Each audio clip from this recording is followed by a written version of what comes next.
Nerd Academy podcast is released weekly at 12 p.m. Eastern Standard Time, available on our website at www.thenerdacademypodcast.com and wherever you listen to podcasts. You can find the Nerd Academy podcast on Facebook, Twitter, Instagram, and YouTube. You can also help support the show by going to patreon.com/The Nerd Academy podcast, where every donation allows us to bring you more exciting content every week.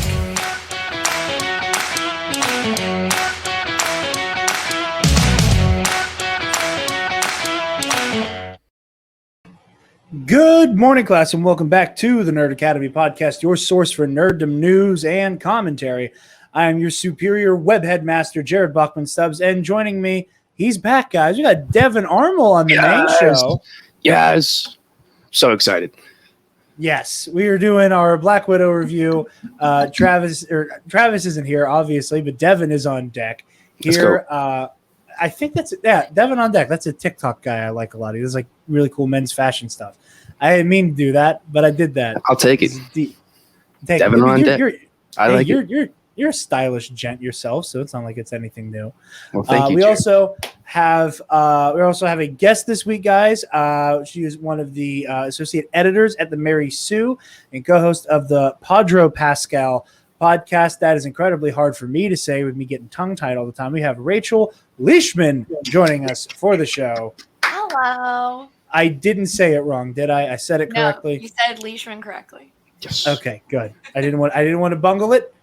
I now sit in the annals of history along with Robert Downey Jr. of people who have not said it incorrectly. So I'm going to take that W. Before we get started, Rachel, would you like to tell everybody where they can find you and all that you do? You can find me on Twitter at Rachel Leishman. I put my handle next to my actual title, which is actually Yelena Belova.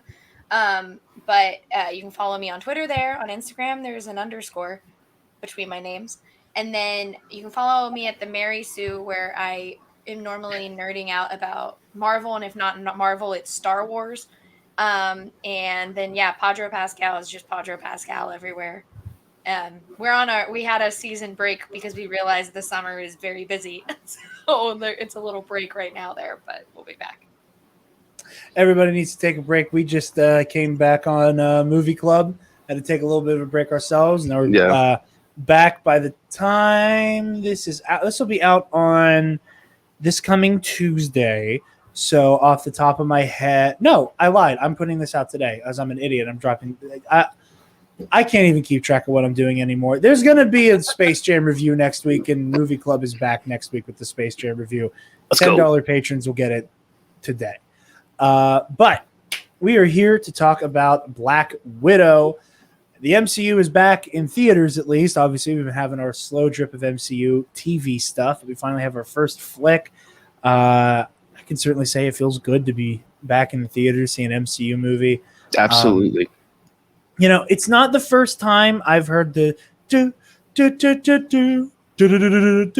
it's not the first time I've heard it in a while, because obviously I've heard it on the TV shows. Mm-hmm. But I was not expecting the ear-to-ear smile I got hearing it in a theater. I was not expecting to just be giddy and then to immediately be taken out at the knees with that credit sequence at the beginning.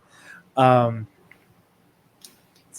right there. Yeah, right there with you, man. This is the first movie I've seen since 1917. So we're talking January 2020. At first, I thought the year? No. No. The glorious one-shot war movie. I've been through some stuff. But what's your skincare routine look like, bud? Just being German. But dude, it was so cool. Like, we went all out, large popcorn, snacks. By the time I was looking forward to all the ads and all the trailers, and by the time the movie came around, I was just giddy. I was like, let's go. Like, it's been so long, so it felt so nice, and it was really cool to do it with Black Widow. I agree. Sorry, Rich. I didn't mean to. No, I had been back because the minute we were vaccinated, my friends and I all made plans for In the Heights, and then I had been back for F9 and stuff like that. But hearing the song or like the opening music and then going into all of that, like I didn't think I was going to end up crying multiple times throughout this entire movie, but did. Like I just started crying at the bum bum bum bum bum part and then just never stopped. And like I remember I came out and my friend was like, "Why did you cry so much?" I was like, "I don't know." Like, I think it was just I was in a movie theater and it was a Marvel movie again and I just couldn't contain myself. Oh, absolutely. Like I know whenever like the next Star Wars movie we're getting is going to be Rogue Squadron, and like I'm not a ship guy. I don't give a damn about ships. That's not like my like. It is Patty. It is Patty. I'm excited for Patty. You know, like there's things about that movie I'm excited for, but just like on the surface, Rogue Squadron, like it doesn't get me like amped up or anything. I'm going to be hysterical in the theater. Yeah. Like 2015 and on, every time I've seen the words a long time ago in a galaxy far, far away, I'm weeping. I'm just absolute. I'm inconsolable. It's happened every time. Even whenever I've like gone back to see the movie a couple more times, I'm still like, at a long time ago, and I don't know. Like this was the first time like the Marvel fanfare hit me. Like I've been made to cry by the content of the movie. The knowledge that I'm about to see a Marvel movie has never gotten me that way before. I was so pumped. Like yeah. Infinity War level pumped. Yeah. Just to be back. It was weird. It was just like, oh, we're back in a movie theater seeing Marvel as rules. I don't it could have been a movie that was just like, hey, it's 20 minutes long and it's just a filler movie, and I still probably would have been over the moon excited to be in a movie theater seeing a Marvel movie. Yeah. Definitely. Absolutely. It's become like a cultural thing, you know. It's good to have that back. You know, we're slowly getting back to normal, very slowly, but nonetheless getting there. Rachel, you got to see some form of like premiere type deal, so you had this movie on your eyeballs before all of us. Yeah, so I've seen it 3 times. I watched it at the press screening, and then I went that Thursday night with my friends, and then I went, or when I was home, we had premiere access, and so I watched it with my dad and my brother again. So I've seen it awesome. 3 times at this point, and I'm probably going to watch it more because I'm obsessed with so much of this movie, mainly because it's like, yes, this movie should have come out years ago, but it has given us like their version of Yelena. I'm obsessed with her, and I can't wait to see more of her. But like, oh yeah, and so that was really hard to be like, I just want to talk about Yelena, but I can't because people have not seen this movie. They don't know anything yet. So like for a whole week, I was just like, Florence Pugh is great in this film. And then like as soon as everyone saw it, I was like, no, she rules, and I can't wait to see like the future of that character. Florence Pugh, absolute scene stealer. Like not in that like hammy way. Like she just like when she's on screen, like it's her scene. Like and there's just something. You know, people talk about Marvel humor, you know, with like the snappy jokes and the witty, you know, sarcastic lines and all that. There was just something so like specifically about the poser joke. And like the way that she plays that just felt like way. And again, I'm not that I'm like ragging on like quote unquote Marvel humor, because I quite like the sense of humor that these movies have, but the way that that she plays that joke and the like slow with her legs like slowly spreading out under her when she goes to do the thing, I like that joke killed me. I don't like that. It's like one of the funniest things. I don't know why. And again, like maybe it might just be like I'm primed to laugh at any joke in a Marvel movie right now, just as I'm like, give me this shit. But no, she's an absolute scene stealer, and I cannot wait to see what her involvement is with the MCU moving forward. You know,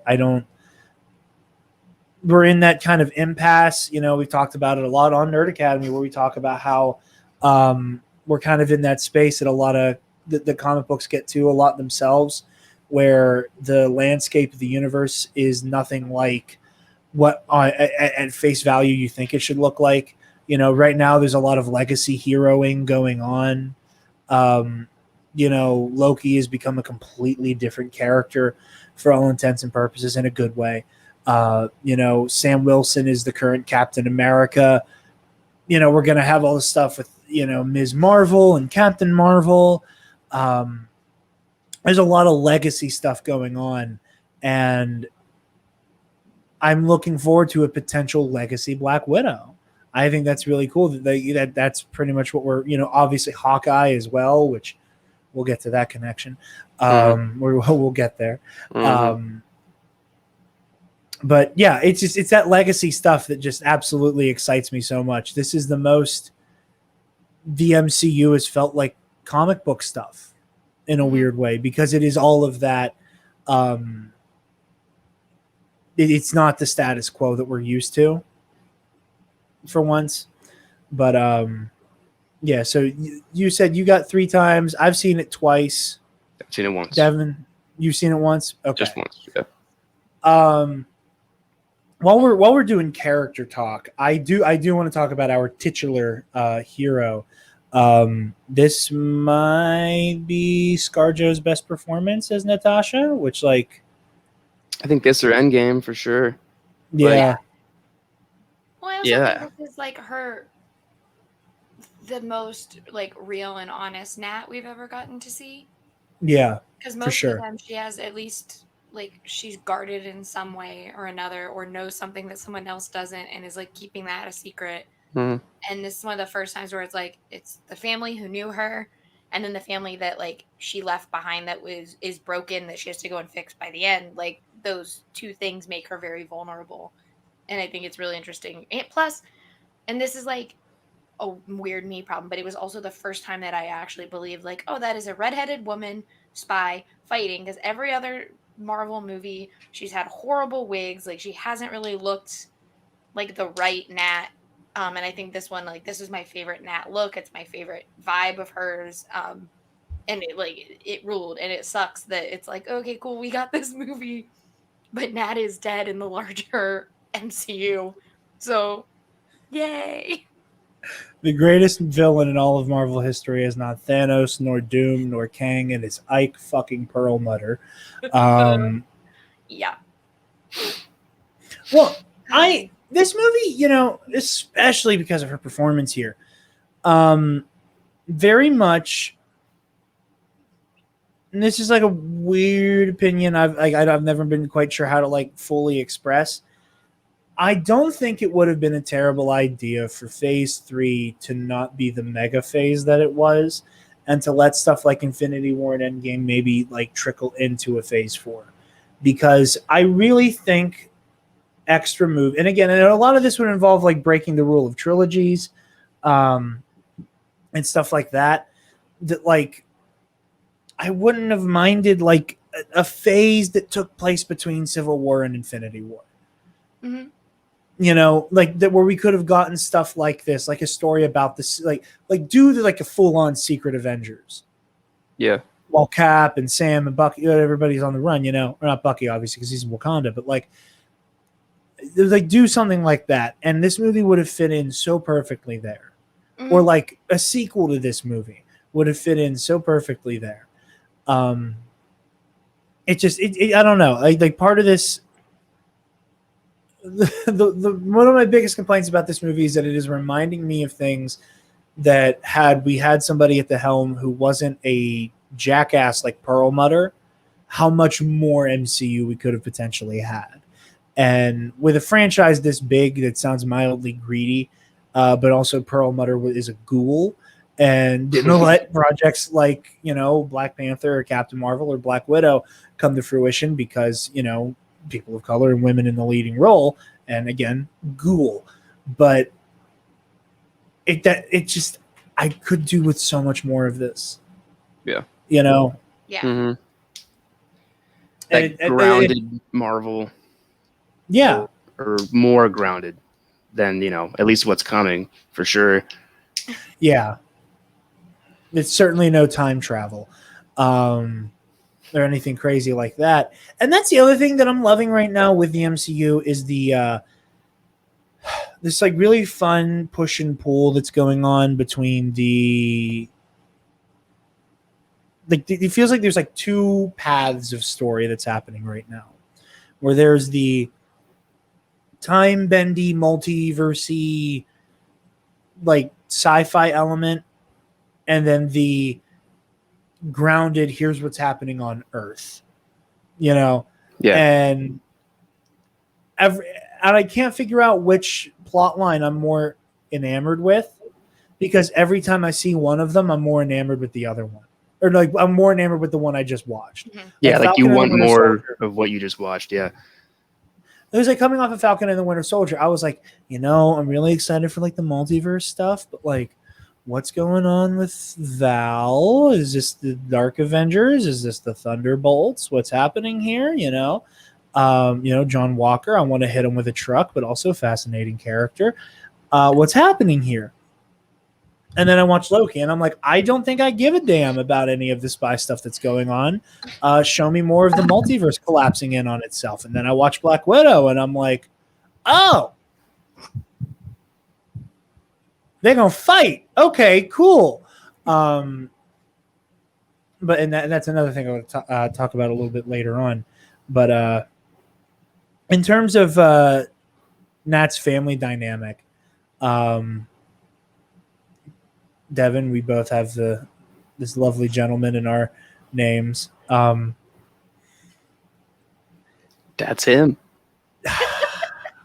Florence Pugh in a like stole every scene she was in, and then David Harbour's Red Guardian shows up, and then they're like both competing for like scene steely supremacy. And then when they're in scenes together, it's like great. Yeah, it's my god, the helicopter. There's just something so natural about Florence Pugh's comedic timing and delivery, where she's doing with the whole like forced hysterectomy joke, which I can't believe that's a sentence I just said, but the like, so they go in and they pull out, like just like her the bouncing back and forth. Like I can't imagine being on set for that scene and like not being in fucking tears. I can't. Like it's just it's like, you don't need to be so clinical. It's like it's so funny. Everything about that scene is hysterical. Where she's like, oh, I was just about to start talking about fallopian tubes. Like it. I feel like, and then maybe this is stupid, I feel like the Russian accent makes it a lot funnier too. Oh, well, yeah. But probably. That scene also is great because it's just like the biggest fuck you to that whole storyline in general that was added. And I love it because it made it into a like, this sucks, but this is how I'm approaching it. And I'm obsessed with it. Me being like a dumbass dude, whenever I first saw Age of Ultron, and that's like, well, I'm a monster too. In my mind, I'm like, surely she's talking about the killing. Nope. She has to be talking about a part of me is like, I'm watching this movie wrong. I have to be watching this movie wrong because she has to be talking about all the murder. Because there's a lot of murder. Like you can murder enough people to be like, I'm kind of monstrous, and I'd be like, I can't disagree. There's a certain number of bodies where it's like,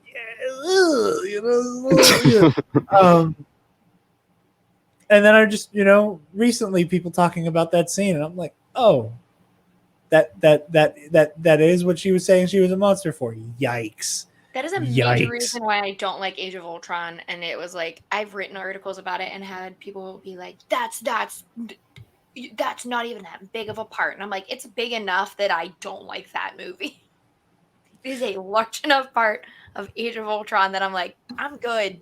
Don't like this at all. And that movie features Chris Evans ripping a log in half. And I'm still like, I'm good. I don't need to rewatch this movie. I will say this in the opposite direction. I love Age of Ultron and have to like actively suppress the memory of that scene so that I don't turn it off. Do think that's a common thing where people just forget that exists in there. And I'm like, no, it's there. Like, that is a scene in that movie that is horrifying. And they're all like, I forgot about it. Like, okay. It's one way of watching Age of Ultron. Yeah. It's got this one very big horror. That's when you get up and you're like, I gotta go make a pizza. Just like go do something else. Oh, well, you look at the time. I don't want to listen to Joss Whedon the clock. I gotta go make a sandwich. Yeah, though, like, again, you're absolutely right. It's like it's an amazing moment of like piss take at that scene. It's just so funny. Florence Pugh's she's so goddamn funny. Like, I want, like, can we get her in like an actual like comedy here soon? Like, I just want to watch her just do this style of humor. Let her do her thing, like, for hours. And again, it's all in her physicality too. Like I said earlier, like the slow slide down for the poser joke, the hand movements during there's just, it's little things like that where I just immediately am like enamored with the performance. Well, and it's also the follow up to the poser joke towards the end of the movie. My favorite, because as a younger sibling, I'm like, that is me. If I do anything that remotely reminds me of either of my brothers, like, I'm like, no, why did I do that? And so the minute she did the like shake it off, I was like, oh yeah, that's the little sister move of like, I hate that I acted like my sibling. She doesn't just, that was disgusting. Yeah, it was ruled. I'm obsessed with that because I was like, she's also a little sister in Little Women, and she is the little sister that I'm always like, yeah, I'm Amy March. So to see her do another little sister thing, I was like, yes, my representation of little sister Florence Pugh in all of these movies continues. I love it. That's really funny. I'm glad. I am legitimately glad that you have that from Florence, just in general. I keeping going with the family. Speaking of people who like very, very well, first of all, with Red Guardian, do we think he's bullshitting about the Cap fight? Because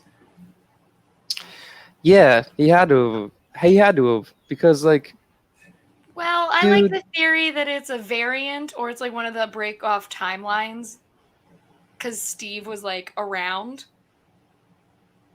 since he went back in time. So I like that idea that it's like he fought either a version of Cap or he fought Steve when Steve was in hiding, and just like Steve doesn't bring it up because Steve didn't know, and it's also like no one knows whether it's real or not because he's not supposed to be back in time. I like that. I also like the idea that we might have like the quote unquote imposter Caps that have been introduced in the comics, that like in like the 70s and 80s they were like, oh yeah, this was totally Steve Rogers. Because like, you know, we know what they did to Isaiah Bradley. You know, there's no saying that like the super soldier buck stops there.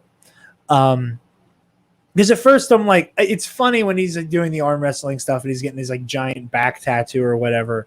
It's funny, the idea that he's like completely fabricating this fight with Captain America. But the way he like sheepishly goes up to Nat is like, did you ever talk about me? It's like, he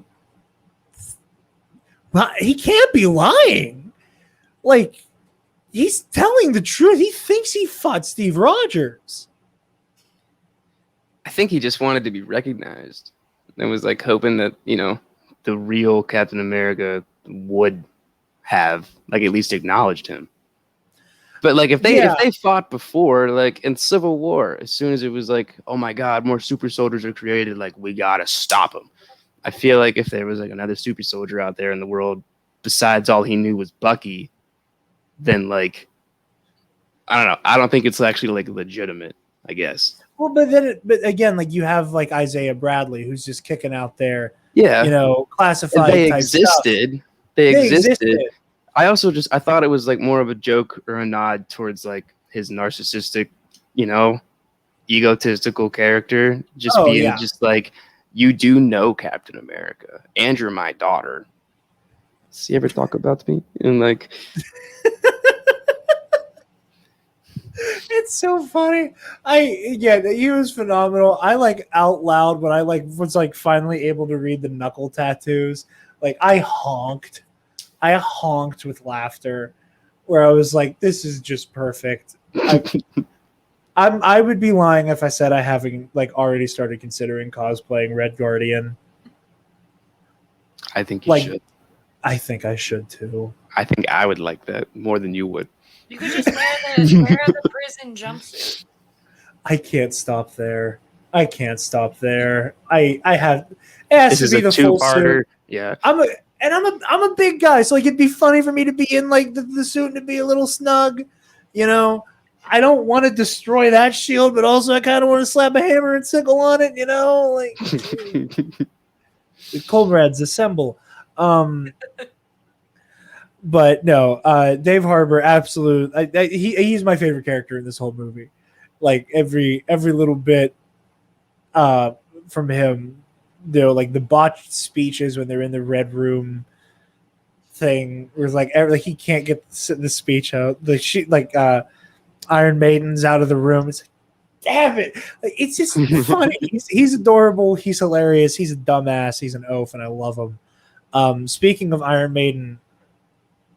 Again, everybody in this movie is way funnier than I thought they'd be, or not because I never thought they had comedic chops, but just because there's a very specific style of humor that I love that is on display here.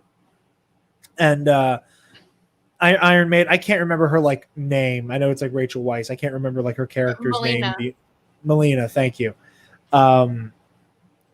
Just change of plans. I blew up the whole engine. We're about to fall. Her last joke is also one of the funniest things in this whole movie, where she limps up and Matt's like, "Are you okay?" And she goes, "Clearly, I am injured."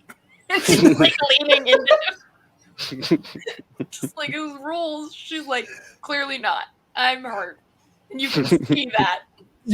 Clearly, I am injured. That's hilarious. The bit with the pig. Oh, that scene's so good. It's funny and you're laughing, and then Yelena is crying next to her because she's like, "You did it to me," and that whole. I think that's what I like about this movie so much is it's so funny and you're laughing, and then you realize how horrifying. Yeah, how quickly that turn is. Yeah.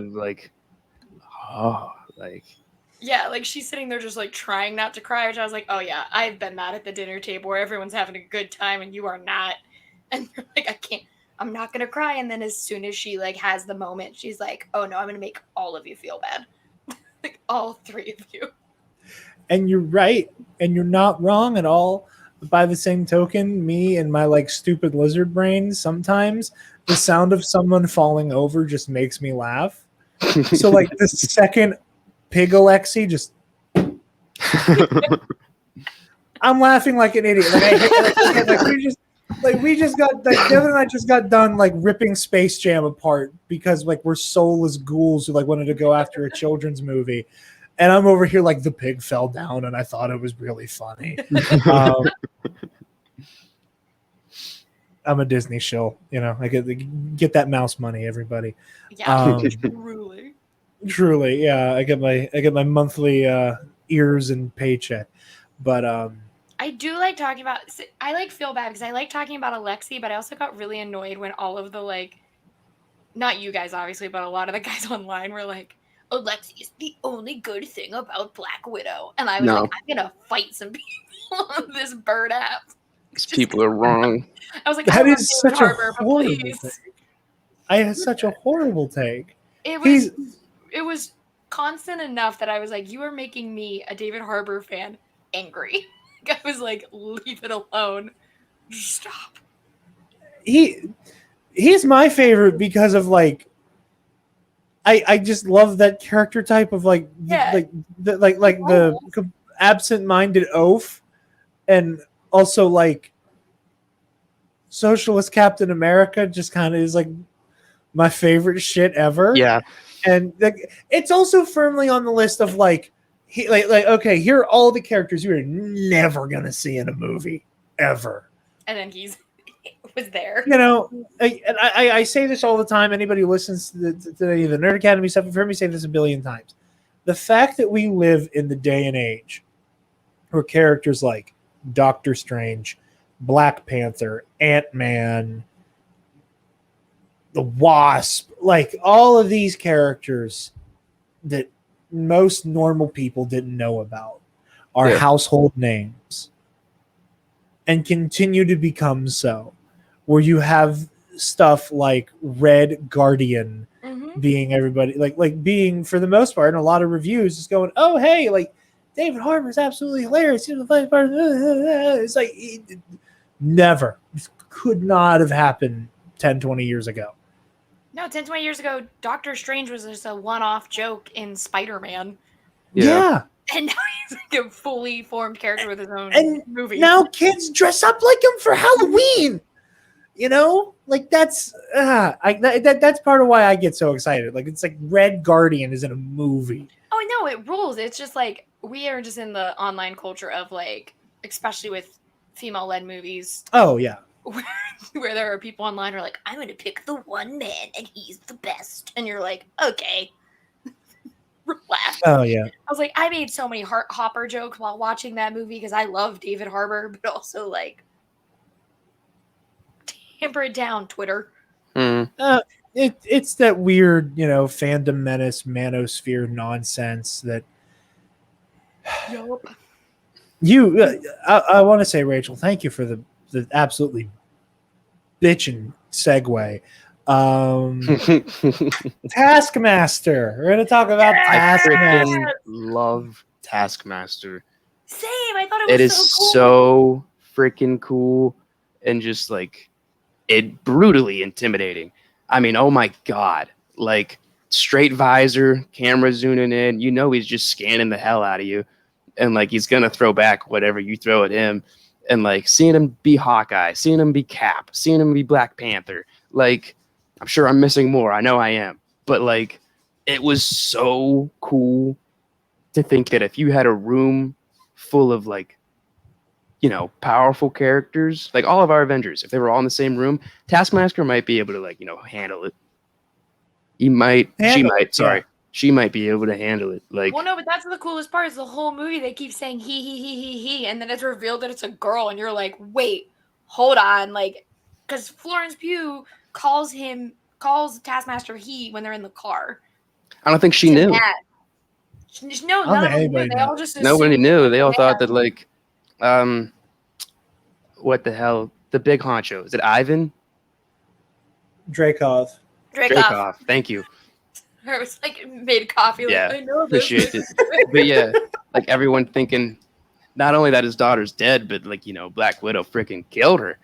Mm-hmm. It turns out she's actually like one of the most enhanced human villains like I think we could have. Yeah, Taskmaster ruled, and I love that reveal. I also, like you said, the segue, because the internet was like, they've ruined Taskmaster. I'm like, first of all, who cared that much about Taskmaster prior? Nobody does. Yeah. I saw tweets that were just like most wasted villain. And I was like, have you even watched the goddamn movie? No. Like he's kicking ass the entire time. Those are the same people who were like, the only character worthwhile is Alexei. They're the same. It's a circle. Those are those same people. Well, I will say, first of all, I enjoyed the twist. I saw it coming, but I loved it anyway. Because like the moment they showed the flashback and like the way the building exploded, I was like, "Ooh!" Like supervillain origin. And it was because we didn't get any like specific marketing about Taskmaster beyond the Taskmaster. And that was the moment I was like, "This is a twist villain," and I liked it. Like, and it's one of those things like just because you saw something coming doesn't necessarily make it bad. I loved it. I love the way the reveal is handled itself, or Dreykov takes off the helmet and everything. In terms of the combat with Taskmaster, that might be one of my favorite brawls in the entire MCU. At least one of my favorite hits. Like the way he kicks Natasha off the bridge. Oh yeah, is like violent. That just like conk bonk splash. Where it's just it's also that fight with Alexei is so fun because Alexei can take it. Like when I was watching, I was like, Nat's dead.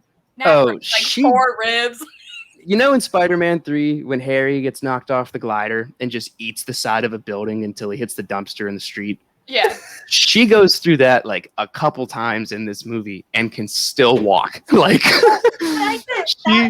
I watched that and was like, I was talking to my brother. I was like, yeah, but what makes it so cool to me is I was like, that is a Bond movie. There are so many times in Bond movies that I'm like, that man is dead. There is no way he's getting up. From that. Like, that is a dead man.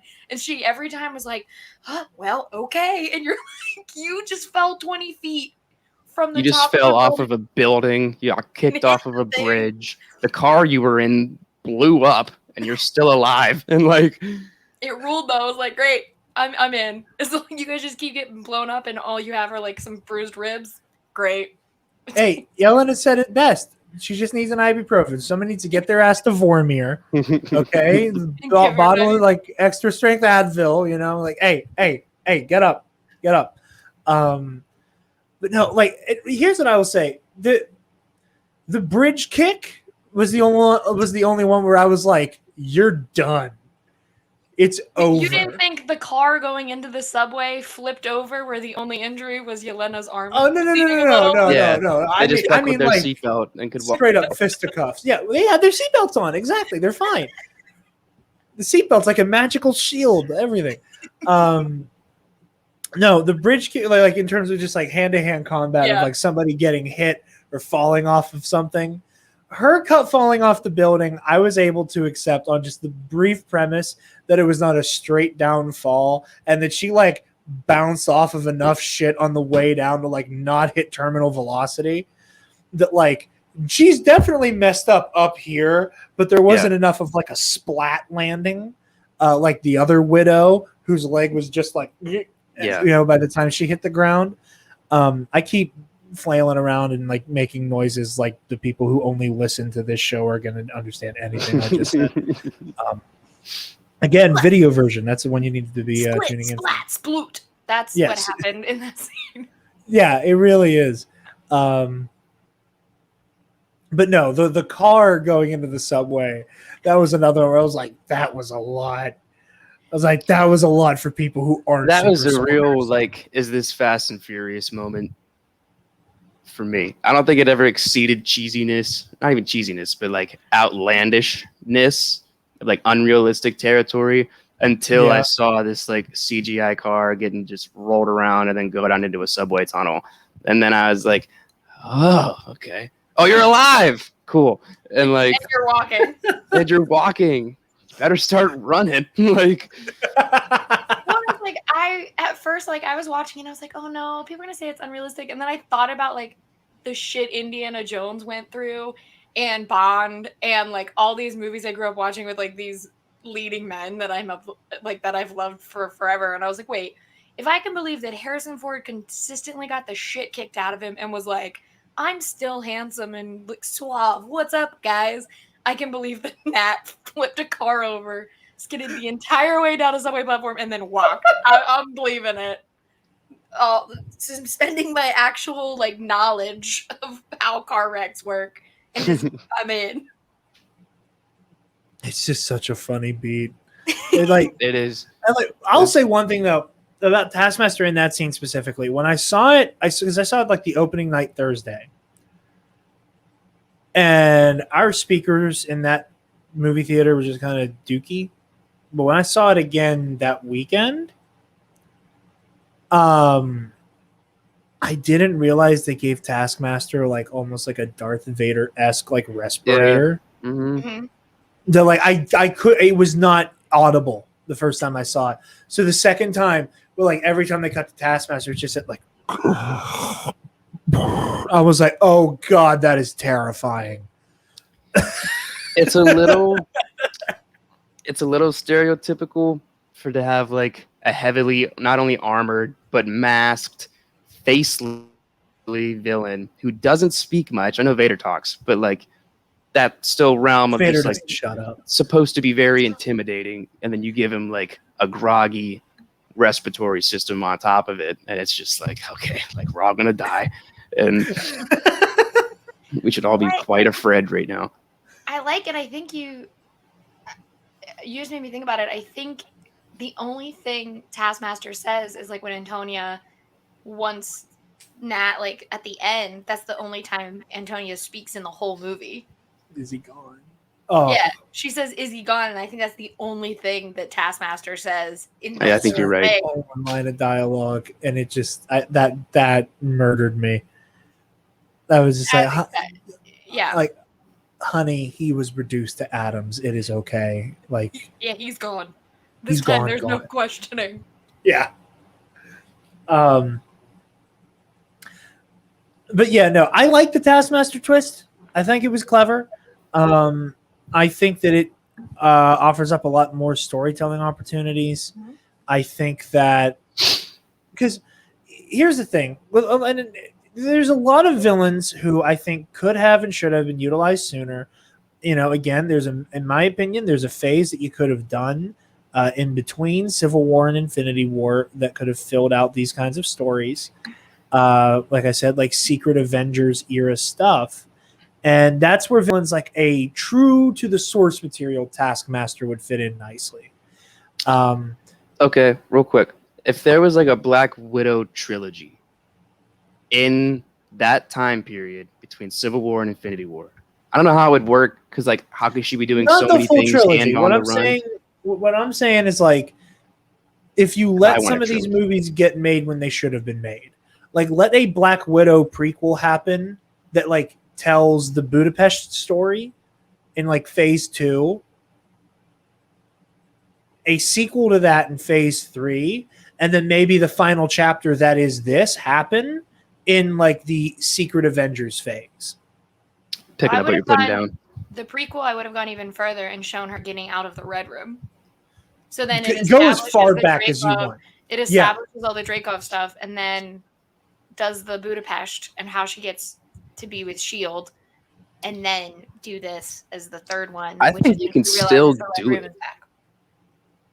Like, I genuinely think you can still do it. I'm surprised this movie ended exactly where it did. Like, as far as, like, end credits scene especially, which I hated. I'm sure we're going to get into that, but I hated it. Oh, no. Like, horrible take. No, horrible take. Absolutely not. All right, we'll talk about it right now.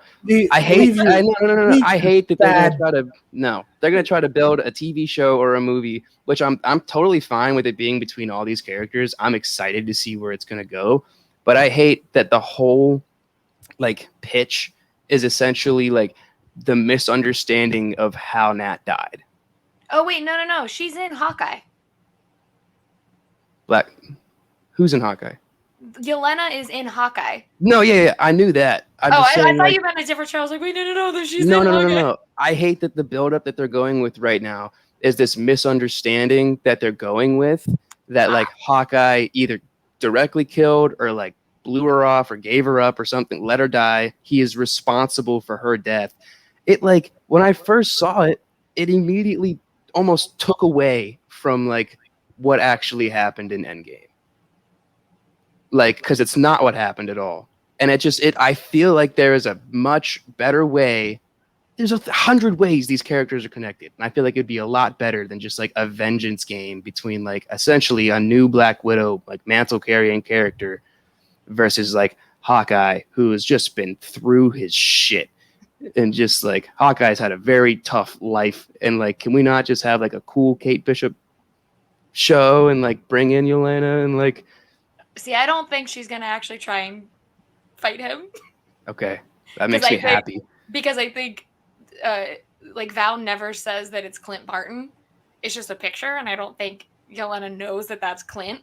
And I think the minute she knows that it's Clint Barton, she's going to be like, okay, there's something more here. Like, Clinton wouldn't turn on that and, like, actually, like, have a conversation. Like, I think there's going to be... I don't know. I feel like she knows who Clint is. I feel like all of the Avengers no, she knows who Clint is. I don't think she knows what he looks like.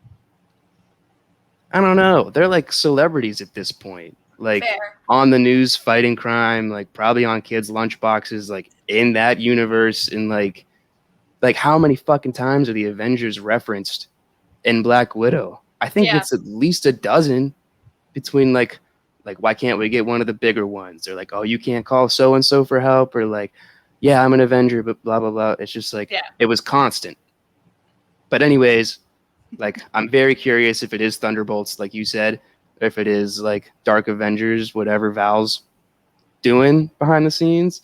But if it really does turn into like, you fucking killed my sister and like you left her to die and shit like that, and then like after Clint got his ass whooped because he's like 50 in this universe now, he's just gonna be like, no, like it's not what happened at all, actually. And then like, if that's how it goes down, time marked right here, I'm furious about it. But if that's not what happens, then like, you know, I can breathe. Okay. If I may retort, conversely, I think that would be incredible. Because here's the route you can go with that. I don't think it needs to be a like Batman v Superman or Civil War style. Like, in the time that it takes us to beat the piss out of each other, we could have talked about this. I think it would be more interesting if, like, no version of we were fighting over who was going to die because I wanted to die more than she wanted to die. And I was like, I didn't want to let her sacrifice herself, but she sacrificed herself. I couldn't stop her. Like, I think it'd be infinitely more interesting and more in character for Yelena if no version of that is good enough. Like, she just wants to kill him anyways? Like she's just like, she needs somebody to take this out on, and Thanos is unfortunately gone. So it's like, you're responsible. And obviously, like, she's going to be one of the good guys. To quote Mr. Sunday Movies, they're going to punch for a bit and then they're going to be mates, right? Like, they're going to beat the hell out of each other, and then everyone's going to come to an understanding. Who's going to bear witness to what Clint's saying? Like, is Rhodey just going to show up at some point and be like, I can confirm? I don't think it needs to be I can confirm. I think it would be really cool if we see Clint in some way, you know, bare his soul and how much he's hurting for what happened with Nat. You know, I'm a firm believer that neither of them should have died. You know, I still like to lose Cap, Tony, and Nat in one movie. It's still kind of like when I think about the Avengers going forward and like, you know, Sam Wilson's Cap, like Yelena, I hope becomes like a new Black Widow, like mantle carrier. We got Spider-Man, Black Panther, Doctor Strange. I still can't believe like half of the original 6 were killed in one fucking movie. It's like, who's actually left to avenge anybody anymore? Like, if Yelena kills Clint, like is Bruce gonna go ape shit over that? Is Thor gonna like Bifrost in and be like, you killed an Avenger, one of my friends from years ago? Like, who's left to avenge Clint if he fucking dies other than his kid? I don't think he's gonna. I don't know. Yeah, I don't think he's gonna get killed. I don't think he'll die, but like, I think how else are you gonna handle the shit out of him? I think they're gonna both beat the shit out of each other, like her and Nat did. And then when he's like, "It's not my fault," it's like she's gonna break and be like, "I know, I just need," like he said, like was already said, that she just needs someone to blame, and it's either gonna be like Kate stops her or like that line. So like, I think that she just wants to like beat the shit out of him, and she knows what he can handle because of what Nat told her, and so I think she's not gonna fight him to harm him. She's gonna fight him to just like have someone to fight about this thing. Yeah. Well, I don't really like that either. Like, if we're fighting just to fight. But that's what Nat and Clint did. So it's like, that is a nice... If she is like her sister, that is what Nat would have done if something happened to her and it was like Clint was there. Also, Devin, let me pitch you on this. Okay. Yelena, cool staff and sticks. Clint has a sword. That will be cool. He better have a fucking bow. He's have not the bow. running anymore. I don't care. They keep the sword. The sword is way cooler than a bow and arrow. Keep the sword. How much does Hawkeye need? The bow already turns into a goddamn staff. You got to give him a sword too. Hawkeye needs a lot. He needs a lot. Freaking, that's so. If he stretches before the fight, look out. Like, yeah, he's stretching his calves. Yeah. God, I don't know. Hawkeye is consistently not shit on, but shit on. And like, It bothers me. Like, I think it has a lot to do with the fact that everybody can't stand Jeremy Renner. That, but also he went on a serial killer like vacation in Endgame. He deserves to get a little beat up for going and just like murdering. He had a Red Hood phase. His family's gone. He's like, I'm gonna go kill some people. And you're like, all right, you deserve to get a little messed up. I just want him to do like one really high stakes thing. Okay, I guess getting the Soul Stone was that, but like, it's never just up to Clint to save the day. You know, like they're never essentially like some guy with a bow and arrow. Yeah, they're just like, you know what his redeeming arc will be? We'll have him kill a lot of people because he's sad, and then he'll save the world.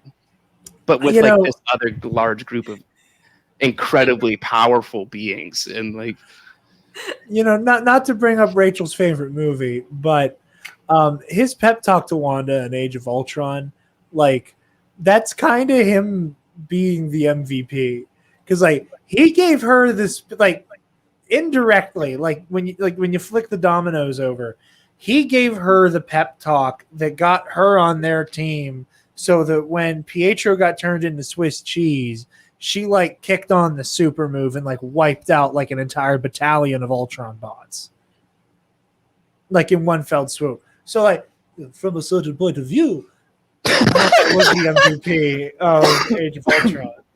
And Hawkeye's the team dad. He's the one that brought her to Team Cap in Civil War, because he goes and gets her and is like, "Come on, we're going to fight again." Why was he as an airplane hangar? All he has is he has a bow and arrows, and then him and Nat were fighting, which I was like, great. The two completely human ones with no real high-tech thing are just fighting each other. You can't write that movie. You can't write those scenes any other way. Anyone else kicks both of their asses. Like, I think it's just fair power balancing. I think they knew that. I think both of them were like, "Oh no, you go get fishing. I got Black Widow. Yeah. I got her, man. You take this. You got Vision, dude." She's gonna kick you really hard. I know he can fly and shoot a laser out of his forehead, and he can ghost through you and do all these things. She can kick. Don't you worry about it. Jesus, it's so funny. It's so goddamn funny. I love these movies so much. Also, we're not going to be respect on Hawkeye's name. I understand. I think you'll get that. I think you'll get the respect on Hawkeye's name. Yeah, in Hawkeye. You'll get it, even though Kate Bishop is rolling in, and I'm like, yeah. If he's just like a glorified babysitter / like master to Padawan situation going on, like I need some like Hawkeye substance. I don't give a fuck about the family. Like I need to see him. Devin doing is the anti-Dom Toretto. I don't. Yeah, Dom Toretto shows up and goes, "For family," and there's Devin like, "I'm out. Bye. I'm out." This is like, I need to see him kicking ass in a better way with higher stakes, and he legitimately does something like genuinely impressive, where everyone's just like, "I see your worth. I see your worth," and like they saw his worth. They always saw his worth. They literally sought him out when they thought they were going for round 2 against Thanos. There's no one left, Jared. Yeah, it wasn't like we need. He was retired. It was because there were only 4 of them there. You got 6 beings on the planet that could handle this mission. Hulk, Cap, Iron Man, War Machine, Black Widow, Ant-Man. That's enough of a team right there. Can't you just be happy enough he wasn't in Infinity War? Like, why the fuck wasn't he in Infinity War? Because he's retired. Yeah, you got a whole ass family. I don't. When you have beings that can just open portals to everywhere, it's like, hey, we need you right. We're getting into the territory on deck. We are getting into the territory of my hottest MCU take of Cap is the villain of Civil War because he breaks up the Avengers, and if he didn't break up the Avengers, they would have all been assembled and ready to take on Thanos in New York. See, fine, yes, but then the villain then becomes Peter Quill, And I would stand by. I'm the fine fact with that. Peter Quill. Yeah, is I don't- the villain of I the fucking- MCU. Peter Quill isn't given the opportunity to ruin everything if Cap acts like a normal person and just talks about the Accords. True. If Cap behaves like a grown ass adult, like if Steve puts on his big boy pants, if he can fit America's ass into his big boy pants, we have a situation where the Avengers aren't completely fractured, and when the Black Order comes a knocking, everybody's fully loaded and ready to go. And you got the whole team there to strategize, to get on some like point counterpoint defense against Thanos, rendezvous in Wakanda, fucking Thor's right man, there. you got 2 years between Civil War and Infinity War. Like, they're gonna be doing shit. Thanos would have gotten folded if they were all right there. Strange could have done the same exact shit he did at the end of Endgame, only now he would have been able to go, oh, okay, we got to get everybody. But here's the thing. If that happened, we wouldn't have Black Widow. I know. So it had to happen so we could have And Black it's a Widow. sacrifice I'm willing to make. But for the sake of me being a staunch Team Iron Man person, this is my best argument. Dude, Cap didn't even read the Accords. He was just like, I'm not fucking signing that. I No, went back we and didn't. forth. Not signing it. I was Team Cap, then I was Team Iron Man, then I was Team Cap, whatever it was. I can't remember if I was Iron Man then Cap, but I like flipped back and forth that whole movie. I still say, as much as I love Tony Stark, that he should be tried for attempted murder because he said, "You kill my mom," and almost would have killed Bucky Barnes had he had the chance. That I man wouldn't would have been not be alive mad. anymore. I would not have been mad. I love Bucky. I don't hate Bucky at all. I do think that like a lot of how this like MCU has shaped out has been directly because of Bucky. Oh yeah. I mean, I Bucky think killed that's- JFK, so like Bucky killed JFK, And Howard, Steve and Rogers just let it happen.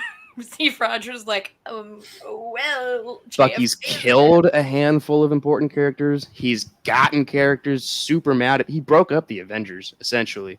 Like you can remove Zemo from the movie. Is just Bucky. It's just Bucky the whole time. Fuck, have him make the other evil super soldiers. Like, have him still be mind controlled. Do whatever you want. But like, if this guy, see, again, if you want to do a flashback movie though with Black Widow, I think you have an excellent villain in the Winter Soldier for at least one of those. Well, yeah, because could you she even imagine says- Taskmaster Yeah. and Winter Soldier? Well, because she even says, she goes, "Don't you remember me?" And I'm like, I think she meant from Winter Soldier, but I was like, you could use that line and apply it to any. But she says Like, in Winter past Soldier that. she's got like a scar from like where he shot her.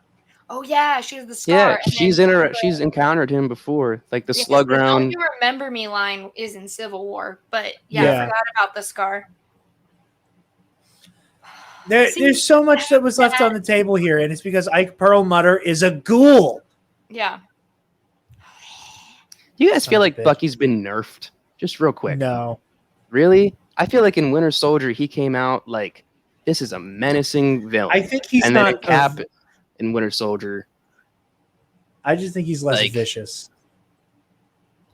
I still think that I makes him think nerfed. Like No, it's a change in the character. Yeah. It's in the same way. Sorry, go ahead. No. I was just to say, like, I just don't think like, I think like since he's not like a like murder automaton, that he's like a little bit more cautious with how he's throwing his weight and his strength around. But then You can know, we get like- him like a gimmick? Like, can we get him a gimmick that's not a gun that Rocket wants? Yeah, I know he's got the metal arm, but the arm doesn't do anything. He's already a super soldier. Like, he's already super strong. But That like, might be the funniest line in Falcon and the Winter Soldier. Why didn't you use the metal arm? I'm right-handed. Well, see, I made this comment when I came out of Black Widow, but I was like, it is a testament to the MCU that like all of those widows and the women in this movie are brainwashed and are mind controlled by Dreykov. They realize what happens and instantly are like, no, I know what I need to do. Like, here's how I need to fight. And then you watch Bucky Barnes, who has essentially gone through the same thing, struggle for months and years to be okay with what happened. And I'm like, yeah, this movie is great and a great commentary on the fact that women are supposed to just be like, I'm over it, let's go. And I absolutely love that this movie showed that all of these women went through a very similar thing that Bucky did and are like, all right, well, we have a bunch of stuff we have to do and free a bunch of women. And Bucky is like, I remember every person that they made me kill and I'm sad about it. And I'm like, so did all those women, dude. And now you're like barely fighting and shit. You're just like, I'm just going to stand back here. It's okay. You guys have fun fighting. I think there's also a really interesting thing in circumstance with that I think is, and again, white dude. In terms of circumstance, that there's like they're put in the situation where it's like y'all just got to fight your way out just by circumstance. Mm-hmm. Like we woke y'all up while the shit is crashing. There wasn't really time to. Yeah.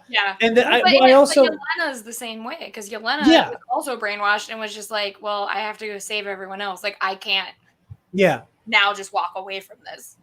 Yeah, and I think you're right with that. Like, there's an extra like expectation put on their shoulders. Mm-hmm. The subtext of all of the Natasha Dreykov scene was really uncomfortable. Tell you what, though, when she broke her own damn nose, it was so good. That's one of the most badass things I've seen just in a movie, period. Realizing that she wanted him to not only like beat the hell out of her, in her nose particularly, but that he didn't do a good enough job. So I'm going to finish it off myself on this desk in front of you, and then I'm going to fucking murder you. It's so good.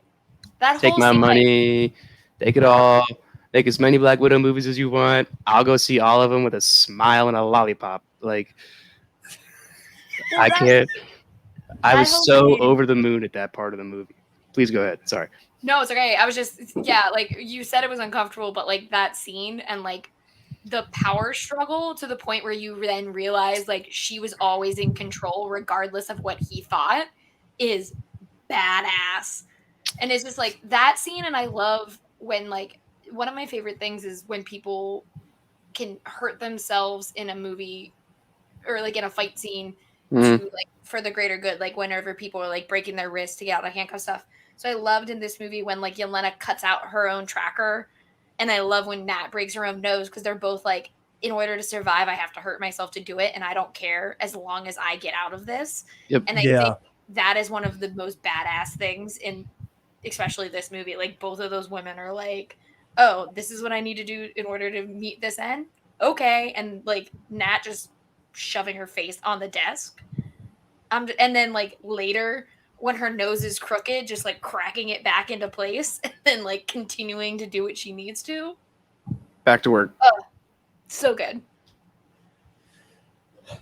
It was just a really great. It slowly had a little foam thing falling off my microphone. And it was just really great. And I just like, I don't know. Like when I saw it opening night, I was with my brother, my dad, and my little sister who's 9. I just remember like looking over and like, just like, yeah, you watch her beat his ass.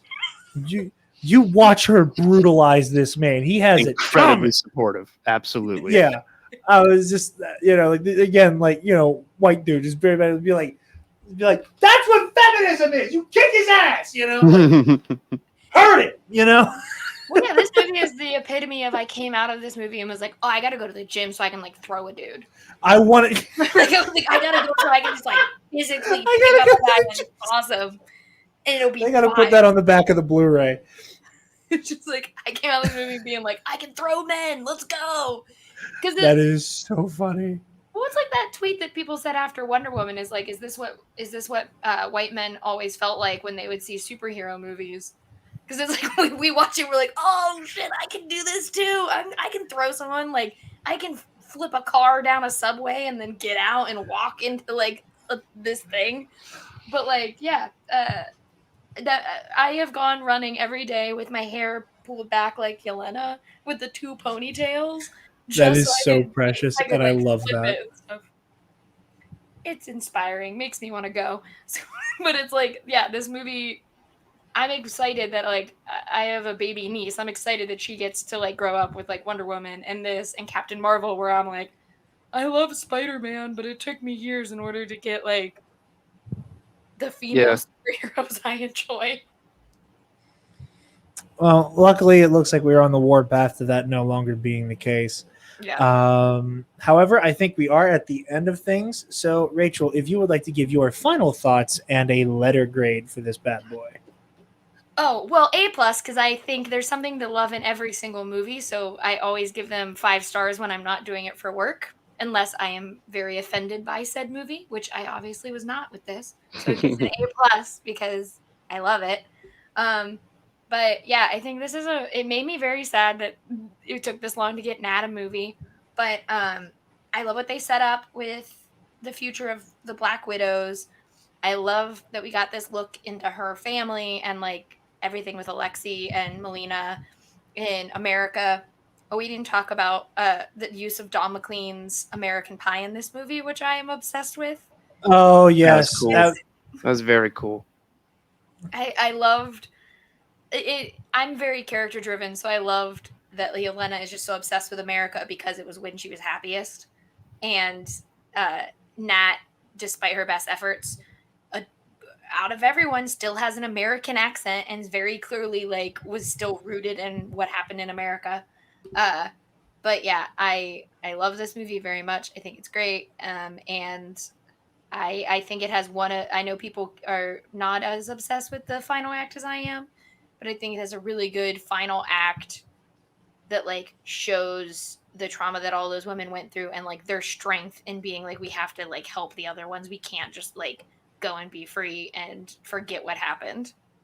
And I like it a lot. Hell yeah. Thank you very Hell much. yeah. Devon. I am also like surprised this movie hasn't come to us sooner. I'm incredibly happy that it happened at all. I'm a fan of supporting like somehow a Black Widow trilogy. I could watch 2 more of these movies and like get to know her even more than just seeing her arc in all of the Avengers movies and like everything else that she was in leading up to those. I just like it gets an A- for me. I'm gonna start off with there. Things I didn't really like were like the continuous bringing up of the Avengers. There were some spots in the movies where I felt like the humors were a little forced, maybe not forced, but just like funnier than other times in the movie. I love this movie a lot, man.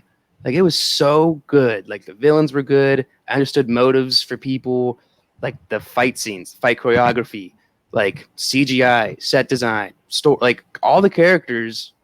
I don't know. It was really freaking good, man. Like I really like this movie a lot. Also, I don't know if you guys knew this, but instead of Ross, like Secretary Ross being in the movie, it was originally supposed to be Robert Downey Jr.